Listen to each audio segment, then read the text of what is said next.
हमें सख्त हिदायत दी थी कि राजवीर को किसी भी तरह की स्ट्रेस नहीं होनी चाहिए, और यहाँ पे इनसे गानों की फरमाइश की जा रही है। अभी अभी हॉस्पिटल से वापस लौटे हैं और इस तरह इनका ख्याल रखा जा रहा है। माँ, आप खामा परेशान हो रही, हम ठीक है।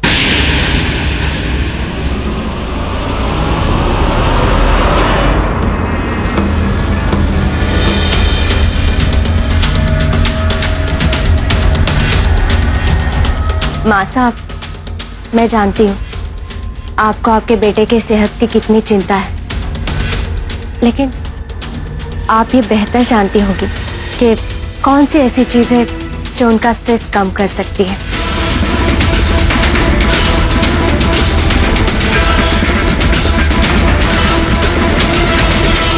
आप मुझे माफ कर दीजिए, मैंने आपको पियानो बजाने के लिए फोर्स किया। आपको काफी स्ट्रेस हुआ होगा ना? ये कैसी बात कर रही हैं आप? म्यूजिक से भी कभी किसी को स्ट्रेस हो सकता है? म्यूजिक से तो स्ट्रेस कम होता है, मन को राहत मिलती है। म्यूजिक थेरेपी के बारे में नहीं सुना आपने?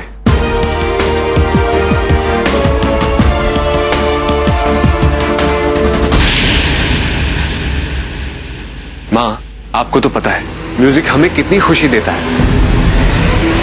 स्ट्रेस तो हमें पॉलिटिक्स से होता है। अब लग रहा है कि म्यूजिक से दूर होकर हमने बहुत गलत किया है। पॉलिटिक्स के स्ट्रेस कम करने के लिए म्यूजिक हमारे काफी काम आ सकता है।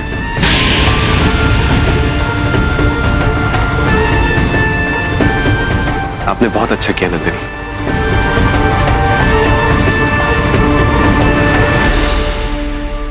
बहुत अच्छा किया नंदिनी बहू ने। इसका सबूत आपके चेहरे की चमक में दिख रहा है हमें। आपने चंद मिनट के लिए पियानो पे उंगलियां क्यों फेर दी कि बस आपके चेहरे पे खुशी वापस लौट आई।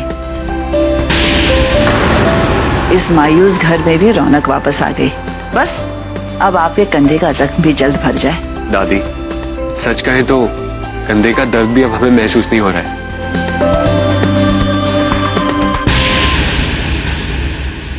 आप बिल्कुल ठीक कह रही हैं मासा। राजवीर काफी रिलैक्स लग रहे हैं।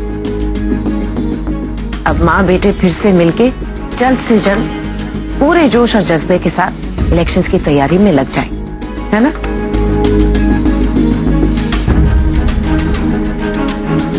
स्ट्रेस होगा तो म्यूजिक तो है ही ना, म्यूजिक थेरेपी।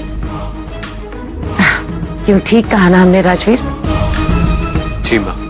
आपकी म्यूजिक से ताकत लेकर सियासत करेंगे। आखिर देश की सेवा से बढ़कर और क्या हो सकता है?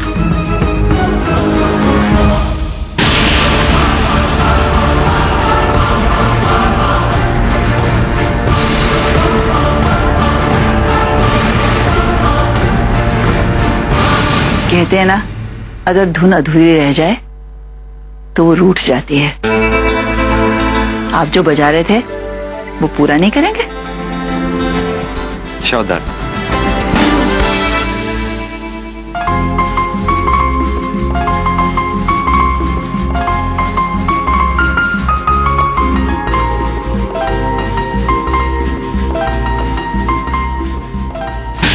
चलिए, राजवीर का गाना बजाना खत्म हो जाए तो उनसे कहिएगा कि स्टडी रूम में आ जाएं। हम उनका इंतजार कर रहे हैं। कहिएगा कि अकेले आए।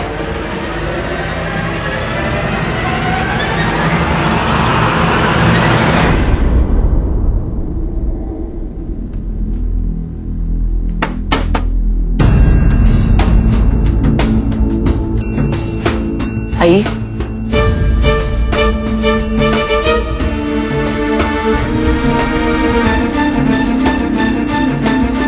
हो गया आपका गाना बजाना? सॉरी माँ, हमें पता है आपको म्यूजिक पसंद नहीं है। म्यूजिक को आप सिर्फ हमारे वजह से बर्दाश्त कर रही हैं। कैसी बातें कर रहे हैं राजवीर? आपको ये गलतफहमी क्यों है कि हमें म्यूजिक पसंद नहीं है? आपको पता है आपके पिता हमें फ्रेडी मर्क्यूरी का कॉन्सर्ट अटेंड करवाने के लिए लंदन कितनी बार लेकर गए? पूरे 7 बार। जॉर्ज माइकल और एल्टन जॉन को हमने मिलान और बर्लिन में कई बार सुना है। और एंथन क्रॉस उनके फेवरेट हुआ करते थे। वो वक्त ही कुछ और था बेटा। आपको तो पता है आपके पिता को म्यूजिक का कितना शौक था, पर कहीं ना कहीं उनमें समाज सेवा की भावना म्यूजिक की चाहत से ज्यादा थी। तभी तो उनसे कुछ किसानों की प्रॉब्लम्स देखी नहीं गई। कर्ज देने वाले साहूकार उनका शोषण कर रहे थे। फिर क्या था, विजेंद्र लग गए उनको न्याय दिलाने की लड़ाई में। इतने बिजी हो गए कि म्यूजिक के लिए वक्त ही नहीं मिलता था। और देखते ही देखते समाज सेवा से सियासत के रास्ते पर वो बहुत आगे निकल गए। उनका मानना था कि अगर सिस्टम को बदलना है तो उसमें बड़ी भागीदारी लेनी पड़ेगी। काश कि आज वो जिंदा होते तो आज हमें पॉलिटिक्स में उतरने की जरूरत नहीं पड़ती।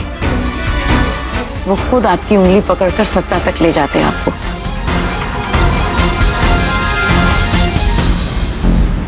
हम कहां भावनाओं में बहकर आपको बोर कर रहे हैं।